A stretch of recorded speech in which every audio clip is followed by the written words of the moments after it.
you do develop a very, very thick skin.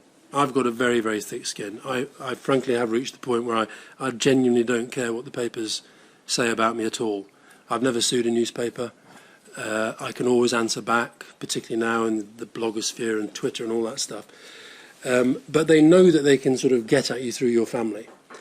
So it's almost comical now when I read it, but it wasn't comical at the time. It's the only, as I say, it's the only time I managed to get an immediate, instant apology from the Daily Mail was when they wrote a story about the impact that my father's death had had on me.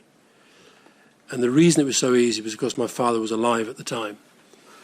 And he just sort of... Now, so there's the one time where Mr. Dacre, when I phoned him up, sort of admitted he didn't have a leg to stand on.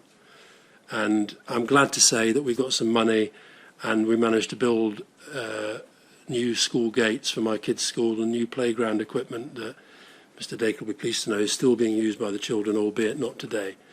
But that is just one example. To be fair, they apologised. Yes. And again, it's interesting the background to that, you see, because what had happened there was that somebody, obviously with not much better to do with his time, decided to write a book about me while I was in Downing Street.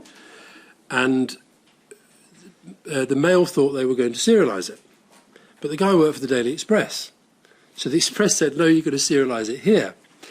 So Paul Dacre was miffed at this, that he went back to the Express. So he put together a team of people to pretend to write a book, which they put together in a few days. So it was the serialisation of a book which didn't exist, which on day one talked about the impact of my father's death. Now, like I say, if you get a very thick skin, as I've got, it sort of doesn't matter, but your kind of parents and your brothers and nephews and nieces, they sort of, this is not their world. So that can actually have quite a profound impact.